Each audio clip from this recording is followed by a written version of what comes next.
It's Saturday, live from Jeddah, Saudi Arabia. We will decide who will be the king of the ring, who will be the queen of the ring. We have three championship matches to go over as well. So let's get started with my WWE King and Queen of the Ring 2024 Premium Live Event predictions. We're going to start things off with the Queen of the Ring tournament, which will representing Monday Night Raw will be Lyra Valkyria, the NXT call-up, who is somewhat at a surprising run to this tournament. She did defeat Dakota Kai in round number one before knocking off Zoe Stark last week. And then, of course, this past Monday on Raw, she had to go through Io Sky in an incredible matchup where Lyra Valkyria ended up pulling out the victory.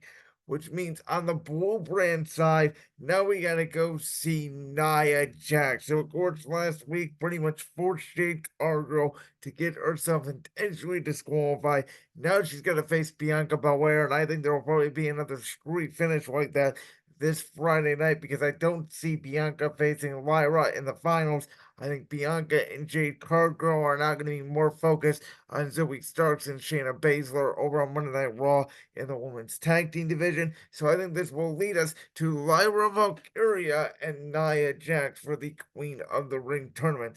And in my opinion, I think that we are going to have a Raw superstar win the King of the Ring tournament. Order a spoiler there, which means I think we're going to have a SmackDown superstar win the Queen of the Ring tournament. And as much as Lyra Valkyria has done a good job in the ring, I don't think she has the personnel yet or the character, if you will, to be the Queen of the Ring. I think Nia Jax being the ultimate heel, being the ultimate queen on SmackDown for Order makes a pretty good story, especially when you consider right now, as we saw with Bayley recently, outside of Tiffany Stratton, which it's always Tiffy time, by the way, in my book.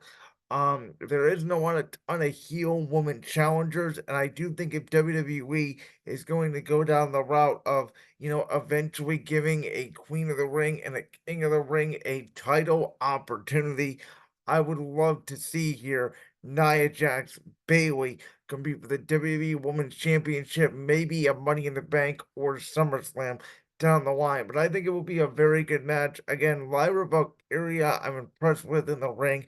Though from my perspective, I need to see her character grow a little bit. And I think a heel is always better to be a heel queen or a heel king as opposed to a baby face. And I think Nia Jax will be running the Queen of the Ring over on Friday nights. The other thing now, let's get to the Intercontinental Championship match. Sami Zayn will defend the Intercontinental Championship, of course, against Chad Gable, who turned on Sami Zayn the night that they wrestled in Montreal after Sami Zayn did defeat Gable Queen for the Intercontinental Championship. Chad Gable jealous that Sami Zayn was the one to knock off Gunther after Gable went through all those battles with Gunther. He was unable to do so. Then Gable is unable to defeat Sami Zayn, turns on Sami in his hometown, turns on his Alpha Academy, and they are planting the seeds now for Otis to fully turn babyface, get into a feud with Chad Gable, cost Chad Gable the Intercontinental Championship match. And I think that Sami Zayn and Bronson Reed, who of course the other participant in this triple threat match, will go on to have a mini singles feud for the title where Bronson Reed could eventually win the Intercontinental Championship.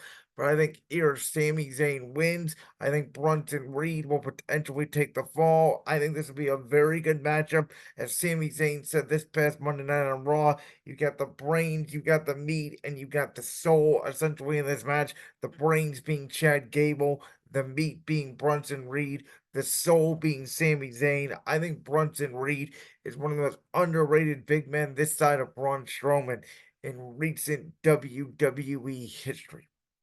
And so I'm very excited to see what Bronson Reed and that tsunami does in this match. Again, I think it will be a very competitive match. But in the end, I think Sami Zayn will retain the Intercontinental Championship.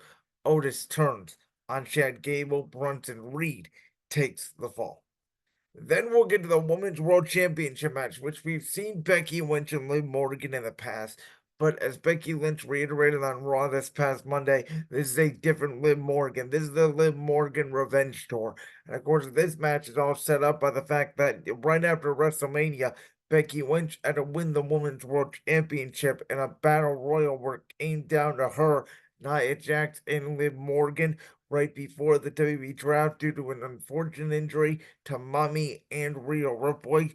And now Liv Morgan is upset at Becky Lynch for essentially taking her championship. And Liv Morgan wants it back. And I think Liv Morgan, is sort of going to become the woman's version, if you will, of Drew McIntyre in this equation, or her obsession with the Women's World Championship and her obsession with becoming champion leads to her not winning the championship. I could see a situation here where Liv Morgan does not take a fall. We have a disqualification or we have a screwy finish. But I don't think Liv Morgan is going to be walking out the Queen of the Ring as champion.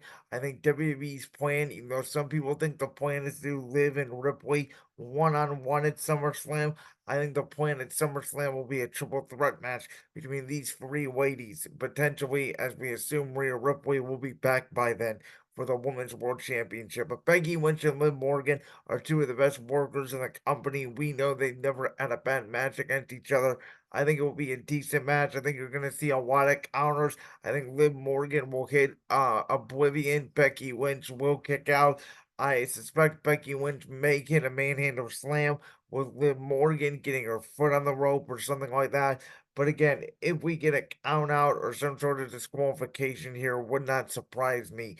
But Becky Lynch will be retaining the Women's World Championship.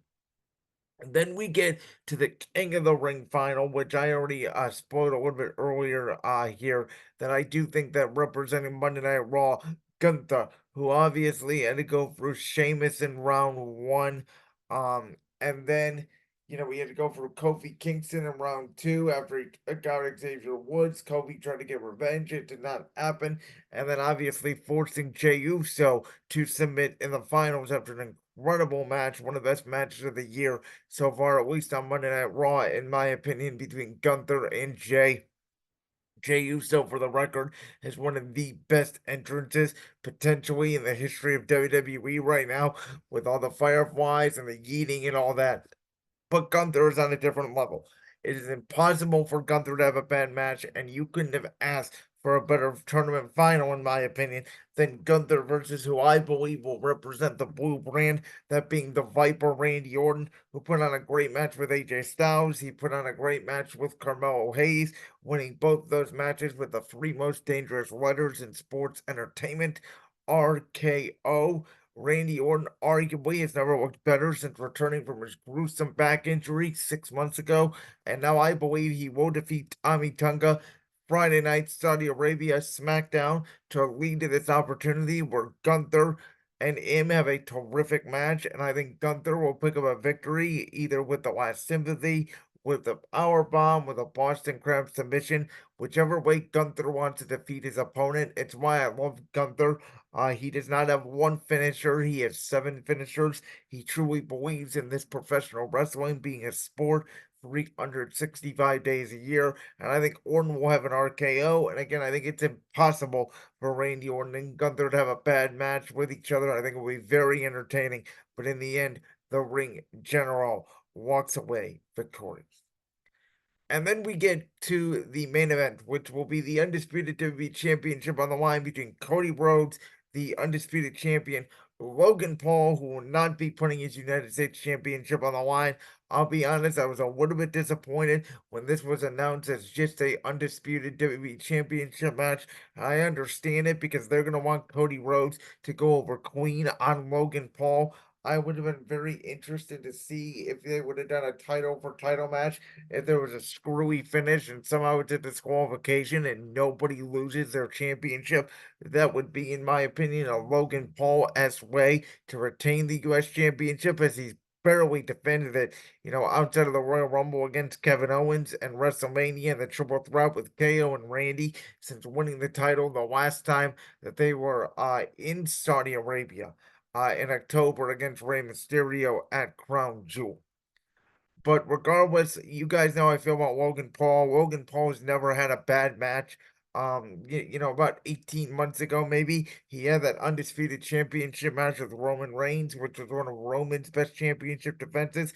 Now he's back in the title picture against Cody Rhodes, and things have gotten personal over the past few weeks. Logan Paul clearly does not respect Cody Rhodes as champion, even though Logan did want Cody Rhodes to win the championship. I think Logan Paul was like me and a lot of people who, this is why I said I think Roman Reigns should retain the Undisputed Championship because Cody Rhodes is going to get pretty freaking boring quickly as champion when you don't have Gunther and other challengers on the blue brand. I think we're all sort of waiting for the Cody Roman rematch at SummerSlam to kick Cody Rhodes' Undisputed Championship match into second gear here is his reign.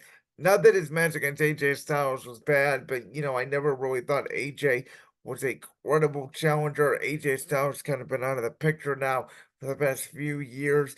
And again, AJ and Cody had a good match, nothing special. I kind of feel like that this match between Cody and Logan Paul is sort of back to what these Saudi shows used to be, which is throwing any random match on the card just to appease the Saudi government. And again, I've never been really against these Saudi Arabia shows, but sometimes they've felt like, especially in the early days, right? Like glorified house shows. This show kind of feels like that in a way. I think Cody retains. I think it's a good match. Logan Paul may go through the announce table. Logan Paul may try to hit Cody with one lucky shot, but at the end of the day, a crossroads from Cody Rhodes will make him retain the championship in the main event. It is my 1-0 for this premium live event that Gunther, Nia Jax win the King and Queen of the Ring tournaments, and that WWE actually makes the King and Queen of the Ring tournament mean something again, as it has completely gone away from its meaningless ever since Vince McMahon, for some reason, decided not to make it relevant in the past, 2 decades or so.